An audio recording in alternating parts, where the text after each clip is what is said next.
Jesse and Jeff here. We're here talking to women in need. Thanks for stopping by. We're from First United Methodist Rowlett. We've got a question for you. Is there domestic violence in our community? And if so, to what extent? The biggest indicator that I have seen that we're experiencing domestic violence in our community is going into the local middle schools and high schools in the health classes. I always ask this number. I ask them, how often do you think domestic violence and teen dating violence is happening? And they'll throw out numbers like, oh, every day, every minute, every hour, 1 in 20. What I'm looking for is statistics, and nationally, the statistics show that 1 in 3 teenagers is experiencing abuse in relationships.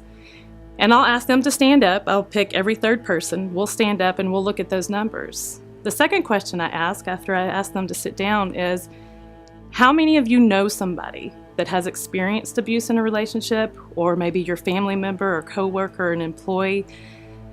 This number doubles.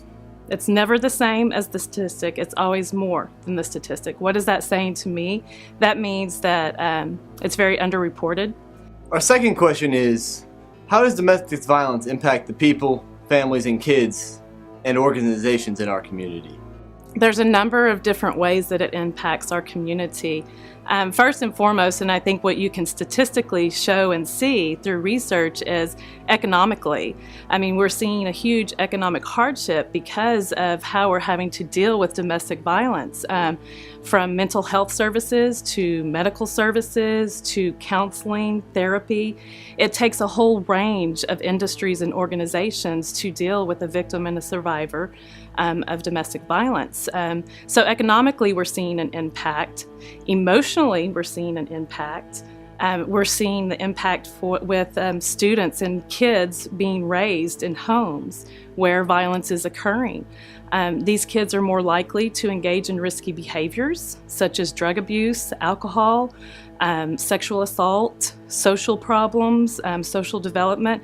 Unfortunately, here locally, in the last 3 years, we have lost 2 lives due to domestic violence, and we have 1 woman who is fighting for her life right now due to an incident that happened January 31st. Third question is, what is the Women in Need doing to help with domestic violence? So for 30 years, we have been helping families and children deal with, the trauma that comes with staying in a relationship. Not every single victim leaves a relationship.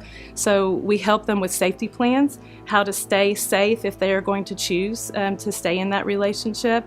We help them with counseling. One of the biggest things that I feel is so very, very important is to get these victims and these survivors into support groups. This is where they're going to meet with other women who are like themselves, that they can relate to, that they can learn a new lifestyle, because that is what it's about, is learning a new lifestyle. It's learning to identify what not to do and what not to choose again in that next relationship that they get into. Our church wants to help out, so our question for you is, what can we do to help y'all?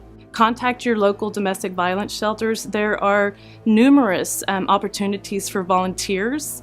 We do everything from working in the shelter to working with our children in the shelter.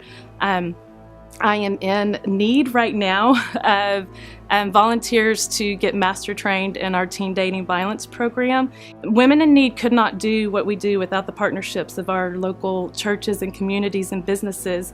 There's a lot of ways to get involved, and the first step is contacting your local domestic violence shelter and seeing what would be a good fit for you.